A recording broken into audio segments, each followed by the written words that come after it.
नमस्कार शेतकरी बंधूंनो, मी विवेक चर्जन, आम्ही बालाजी फाउंडेशन महाराष्ट्र। आज आपण जाणून घेऊ हरभरा पिकामधील लागवडीनंतर पहिल्या 15 ते 25 दिवसांमध्ये घेण्यात येणाऱ्या पहिल्या फवारणीबद्दल सविस्तर माहिती।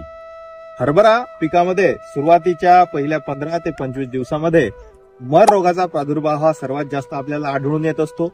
या सोबतच आपल्याला हरभरा पिकामध्ये कटवर्म किंवा उंटअळीचा सुद्धा प्रादुर्भाव झालेला हा दिसून येत असतो। या व्यतिरिक्त आपल्याला याच अवस्थेमध्ये हरभरा पिकामध्ये मुळांची व शाखीय वाढ चांगली करणे सुद्धा गरजेचे असते। याकरिता आपल्याला या फवारणीमध्ये FIR पद्धतीनुसार फवारणी घेणे गरजेचे आहे।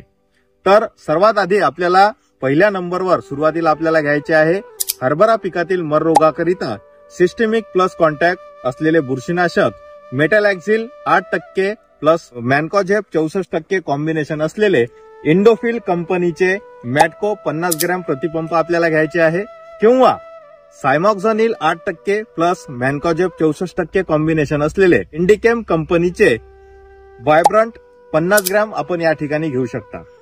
2 नंबरवर आपल्याला या ठिकाणी कटवर्म व उंटअळीच्या नियंत्रणासाठी आपल्याला घ्यायचे आहे 50-5 असलेले गॅस पॉयझन हमला 505 50 मिली किंवा नागार्जुना कंपनीचे प्रोफेक्स सुपर 50 मिली 2 नंबरवर आपल्याला या ठिकाणी फवारणीमध्ये घ्यायचे आहे। 3 नंबरवर आपल्याला या ठिकाणी फुटव्यांची व मुळांची चांगली वाढ होण्याकरिता आपण या ठिकाणी ह्युमिक, फुलविक व मायक्रोन्यूटन कॉम्बिनेशन असलेले मल्टीप्लेक्स कंपनीचे जीवायुस 10 ग्राम घेऊ शकता, किंवा आपण सिजेंटा कंपनीचे अमिनो ऍसिड बेस प्रोडक्ट असलेले कॉन्टिस या ठिकाणी 50 ml प्रतिपंप आपल्याला या ठिकाणी घ्यायचे आहे। यामुळे आपल्याला मर रोगासोबत उंटअळी, कटवर्म व फुटव्यांची संख्या वाढण्यासाठी या फवारणीचा आपल्याला चांगल्या प्रकारे फायदा हा होऊ शकतो। या व्यतिरिक्त ज्या शेतकऱ्यांनी पेरणीसोबत खत दिलेले नसतील असे शेतकरी या फवारणीमध्ये 4 नंबरवर आपल्याला या ठिकाणी 28-28-0 या विद्राव्य खताचा सुद्धा 100 ग्रॅम प्रतिपंपामध्ये वापर करू शकतात, ज्यामुळे आपल्याला याचा वाढीकरिता चांगला फायदा हा हरभरा पिकाला होऊ शकतो।